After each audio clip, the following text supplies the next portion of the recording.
Selamat siang.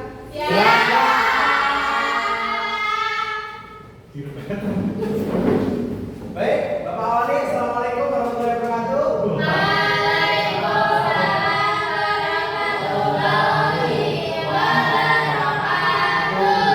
Gimana kabarnya hari ini anak-anak? Siapa yang berangkat? Yang bener yang mana ini? Kenapa nggak berangkat?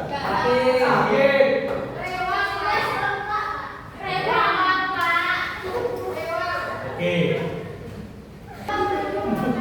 Oke, kita akan berdiri sebentar ya. Berdiri. Berdiri. Nah.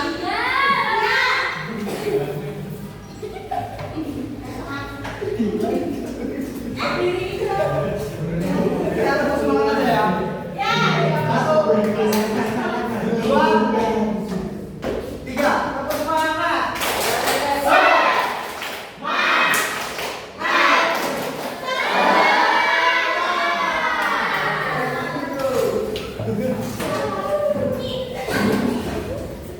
Oke, Bapak akan jelaskan apa itu cerita rakyat.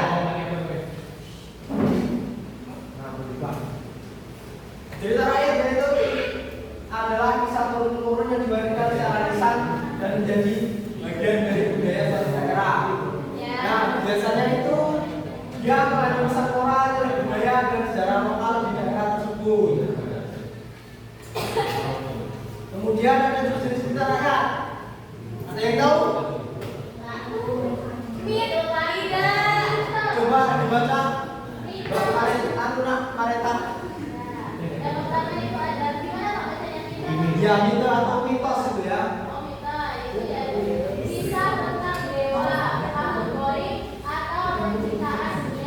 Oke, selanjutnya.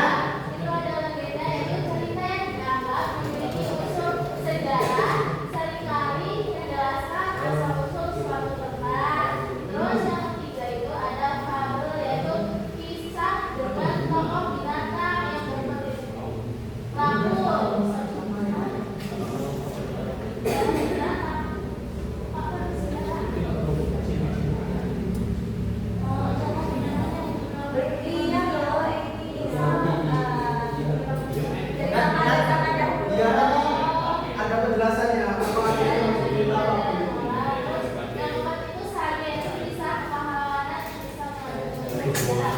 Oke, yang lain dengarkan ya.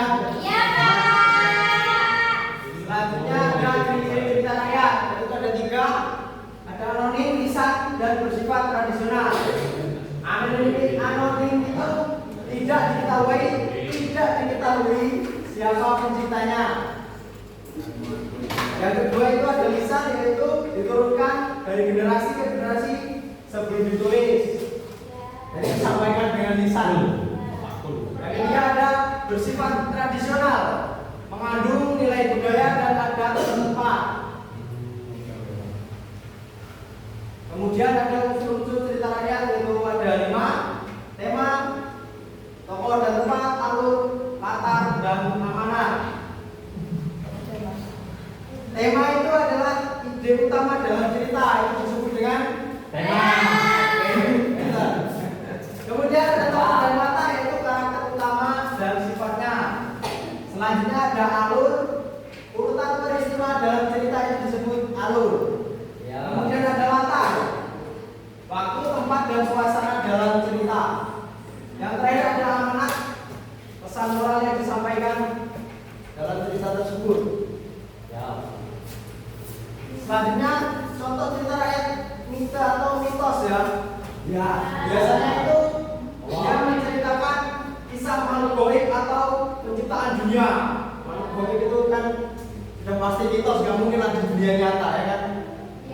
Ini Pak. Contohnya kisah penciptaan langit dan bumi oleh kekuatan mistis. Gimana itu menciptakan langit dan bumi oleh kekuatan mistis itu kan? Gak masuk akal. Iya. Makanya disebut dengan mitos. Bisa dipahami? Bisa, Pak. Oke. Selanjutnya contoh cerita rakyat atau legenda. Ringkasan kisah legenda. Mengisahkan asal usul suatu tempat seperti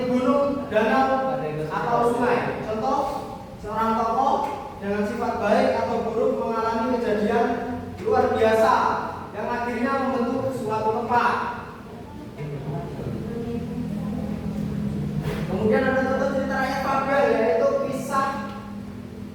ringkasan kisah Fabel. Tokoh utama adalah hewan yang bertingkah seperti manusia. Contohnya, seekor hewan yang licik mendapatkan pelajaran karena perbuatannya. Nilai-nilai dalam cerita rakyat ada 4. Ada yang tahu? Atau bisa disebutkan? Kejujuran, Kerja keras, baik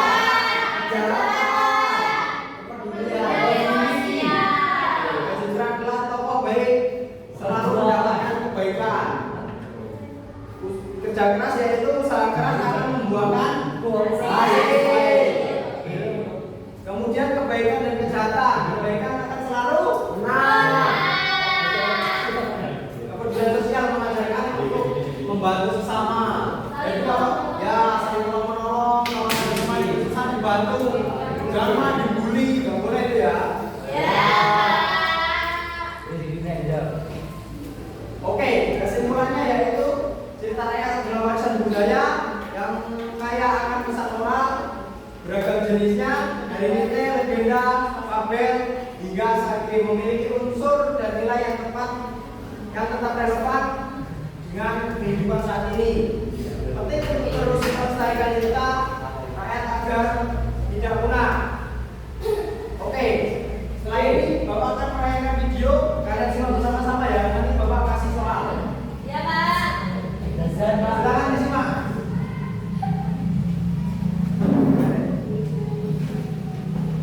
Legenda Malin Kundang. Di sebuah desa pesisir yang indah di Sumatera Barat, hiduplah seorang anak laki-laki bernama Malin Kundang bersama ibunya Ade Daya. Mereka berkarya sederhana namun penuh kebahagiaan setelah makanya kecil ada laut biru yang berkilauan. Setiap pagi Malin Kundang ibu mencari karang di pasir pantai yang terang. Malin tumbuh menjadi pemuda yang sangat tampan, rajin dan kuat. Ia selalu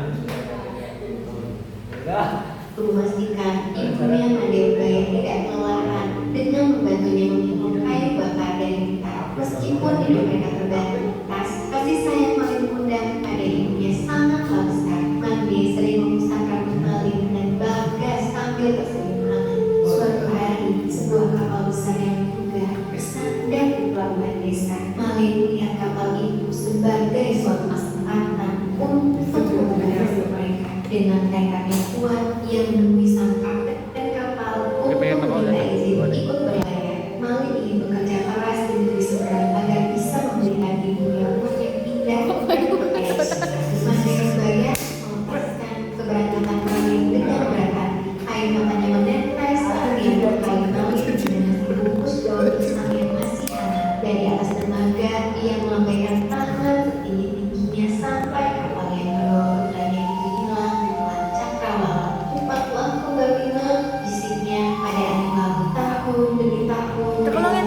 Made Ubaya mual-mual, rambutnya berputih dan langkahnya melambat. Setiap hari ia duduk di tepi pantai sambil menatap ke arah laut yang luas, menanti kembalinya Malin. Ia selalu berdoa agar putranya selalu dalam perlindungan Tuhan dan tidak melupakan jalan pulang ke rumah mereka yang sederhana. Suatu pagi, suasana desa menjadi sangat dingin. Sebuah kapal pesiar yang sangat mewah dan berkilauan seperti emas teratap ke pelabuhan. Di atas dek kapal yang megah itu berdirilah seorang pria yang sangat tampan menggunakan pakaian adat Minangkabau yang mewah dari kayu soket emas. Di sampingnya berdiri seorang putri cantik yang menggunakan gaun sutra yang indah. Berita kepulangan Malin sampai ke telinga Made Ubaya. Dengan tertatih-tatih ia berlari menuju pelabuhan. Saat melihat pria tampan itu turun dari kapal, ia langsung yakin bahwa itu adalah putranya. Made segera mendekat dan mencoba memeluk kaki Malin dengan penuh rindu. Malin anakku, kau sudah kembali nak, serunya dengan suara bergetar karena bahagia. Namun Malin merasa malu di hadapan istrinya yang cantik. Ia tidak mau mengaku bahwa wanita yang kotor dan pakaian compang seperti itu adalah ibunya. Dengan kasarnya Malin mendorong Made hingga terjatuh. Siapa wanita gila ini? Ibu tidak mungkin semiskin dan sekotor ini, putri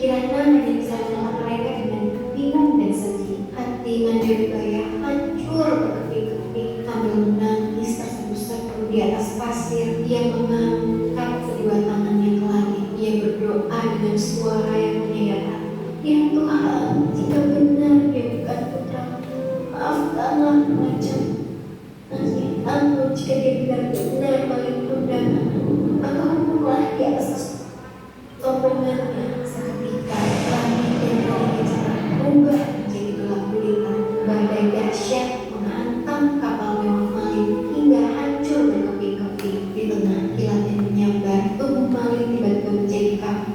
Perlahan-lahan kulitnya berubah menjadi keras dan dingin. Malin bersujud meminta ampun, namun semuanya sudah terlambat. Ia pun berubah menjadi sebuah batu besar dan menjadi pengingat bagi siapapun agar selalu menghormati dan menyayangi orang tua mereka. Angin Pak. Oke, itu lagi video singkat ya tentang keindahan undang. Jumlah ini bisa. Saya mungkin dari ini silakan dapat dulu kalau tulisnya. Pak, itu ceritanya benar-benar nyata ya Pak?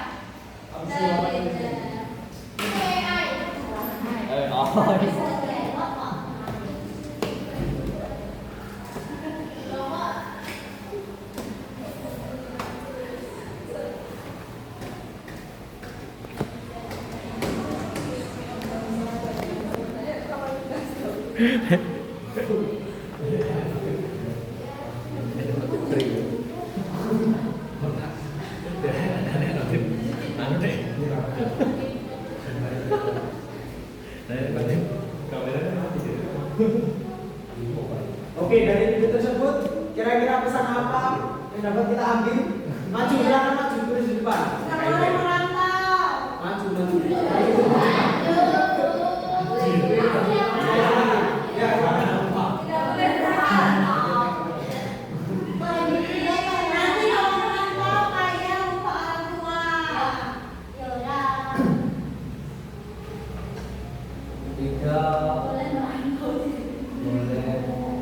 Berapa pada Ali.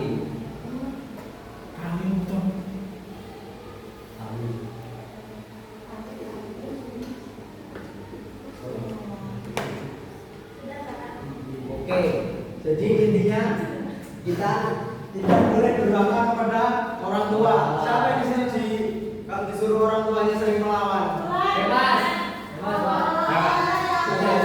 Gak boleh.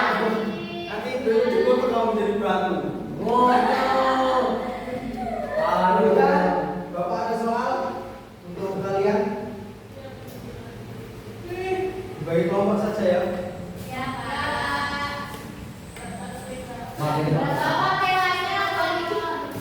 Bisu ya Pak. Ini Tiga orang.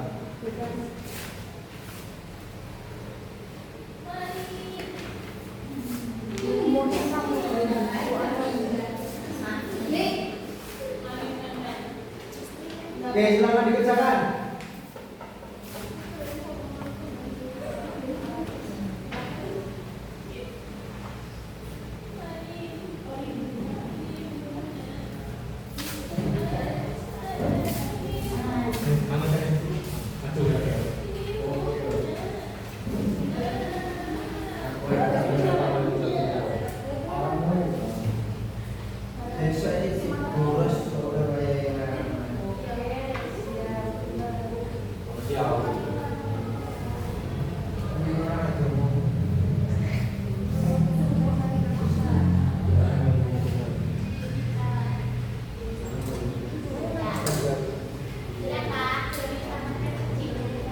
Silakan maju. Sabar, depan.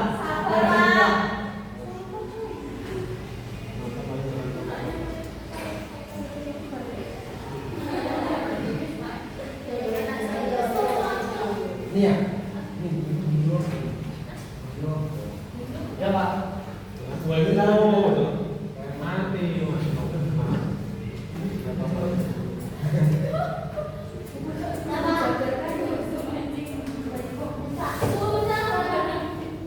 Ya silakan maju dibaca berapa. Maju tiga saja.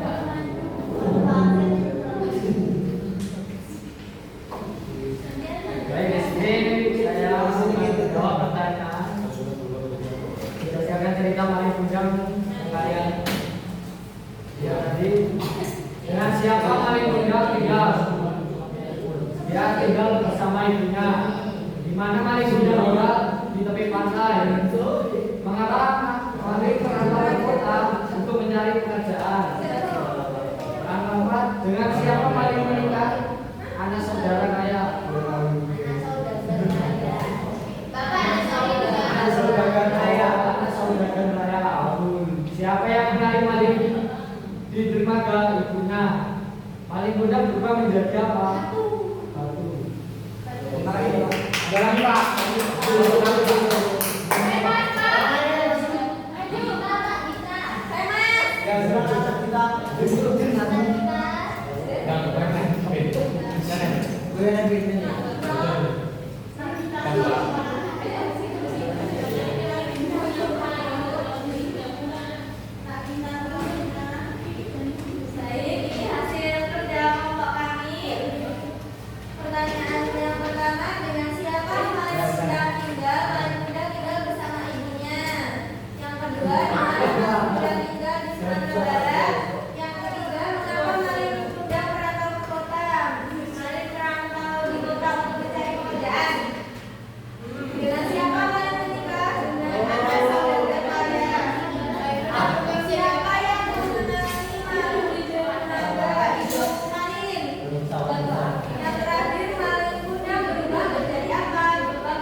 Waktu juga sudah habis. Oke, materi kita cukupkan sampai di sini. Karena kalau di sana dia sebagian yang lain. Yo, pantun kan.